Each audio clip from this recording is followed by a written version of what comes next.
Hello friends नमस्कार जय जगन्नाथ। देखंतु आज मु बनैबी पणस उपरे पुणी थरे किछि एक न्यू रेसिपी।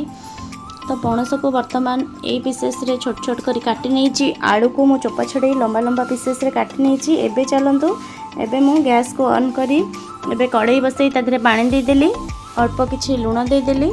एबे तापरे गोटे चमच हळदी देई एबे काटी रखिथिबा पणस और आलू को एबे तादरे ऐड करि नेली।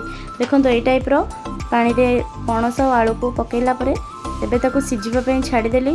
देखंतु एबे ताको ढांकुणी घोड़ेई ताको एबे वर्तमान सिझेई देबे। बेसी सिझेइबेनी, 50 to 60% आपण सिझेई देबे। देखंतु वर्तमान हमर पणसटी वर्तमान पूरा पूरी सिझी जाईची। आमे एबे चलंतु नेक्स्ट स्टेप को जिबा। एबे मु कढ़ाई रे तेल गरम करी एबे हमें सिझेई रखिथिबा पणस और आलू को एबे ताको भलो भाबरे मु टिके भाजी नेली। देखंतु टिके ब्राउन कलर हैला जाए आपण माने ताको भाजीबे। ए टाइप रो भाजीला परे हमें एबे देखंतु हमर पूरा पूरी भलो भाबरे भाजी जाईची। एबे ताको मु साइड करी नेबी। साइड कला परे एपटे हमें प्रस्तुत करिबा मसला पणस पई मसला रो प्रस्तुत करिबा। एबे मु मिक्सचर जार रे नै गली एमती बड़ बड़ पियाज गोटे नै जाईची काटिकी। तापरे मु अल्प किछि अदा पीस नै जाईची। तापरे मु किछि अल्प पीस नैची रसुण 12 ରୁ 15 कोला नै जाईची। तापरे मु एठी गोटा मसला नैची, धनिया रो गोटे चमच नैची, दालचीनी गुजराती। तापरे मु अल्प किछि जायफल नैची। आपण टिके जायफल नेबे जेहेतु जायफलटी बहुत स्ट्रांग थाए ता स्मेलटा। तापरे मु जीरा नैची, गोलमरिच 7 ରୁ 8 खंड नैची 8 पीस। तापरे गोटे रु 2टा मु लवंग नै। तापरे ता देरे मु जोड़े सुखिला लंका नैची। आपण जेतिकी लंका राग खाइबे आपण से अनुसार ता देरे लंकाटी ऐड करिवे। तापरे अल्प पानी देई एबे ता ग्राइंड करी साइड करी ने। एपटे हमर आलू और पणसटी भलो भाबरे भाजी जाईची। एबे ताकू एक पात्र को काढी नबा। तापरे मु कौन कली ना सोरिष तेल नेली। तापरे तेलटी भलो भाबरे गरम करी नेली। ता देरे सुखिला लंका 2टा नै गली। तापरे एठी मु गोटा मसला नैची। गोटा मसला रे नैची गुजराती जोड़े नैची, अलैच, दालचीनी और लवंग, गोलमरिच 2टा नै ताक भलो भाबरे टिके बासना पई छाडी देली।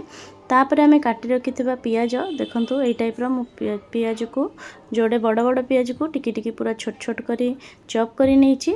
पियाज को पकई नेली। पियाज को पकेला परे ताको एबे भलो भाबरे मु घांटी नेली। देखंतु एई टाइप रो आपण माने ताको करिवे जे पर्यंत गोल्डन ब्राउन कलर न हेई आसीछि हम पियाजटी से पर्यंत आपण माने ताको भलो भाबरे कसिवे।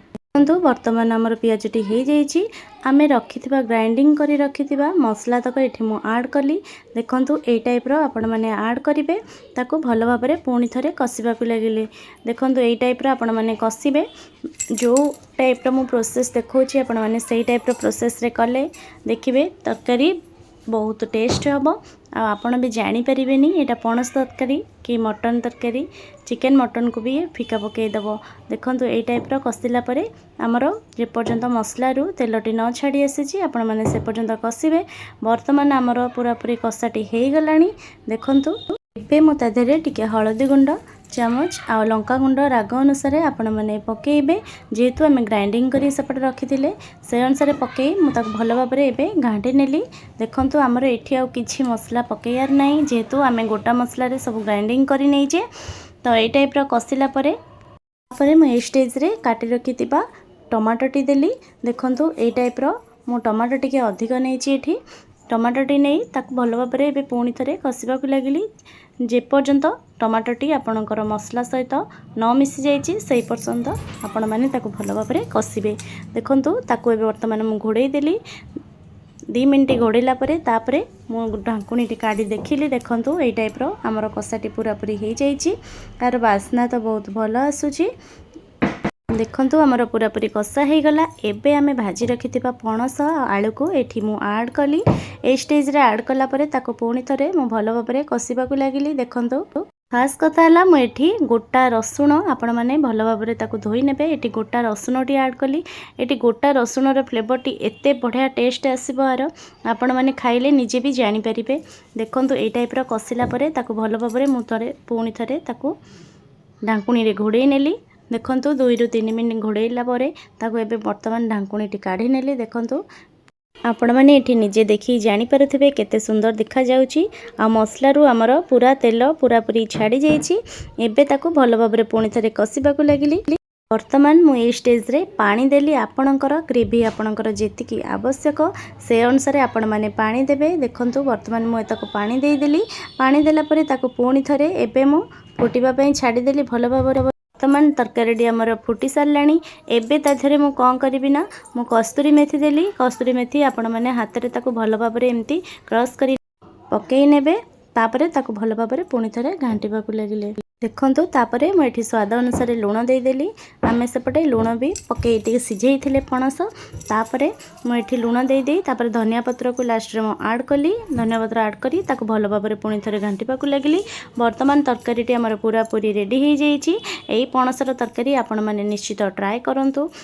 आशा करुच्ची ए भिडियोटी आपण मानकु समस्त को भल लगी। आ जदि मो भिडियोटी भल लगुच तो प्लीज़ लाइक शेयर कमेंट करंतु। आ सब्सक्राइब करिया को जमारो भी भूलंतुनी। पणस तरकारी आपण माने निश्चित ट्राए करंतु। आ मते कमेंट सेक्शन में जणांतु केमिति हेची। पुणी थरे नहीं आसीबी आपण मानक पई न्यू न्यू रेसिपी।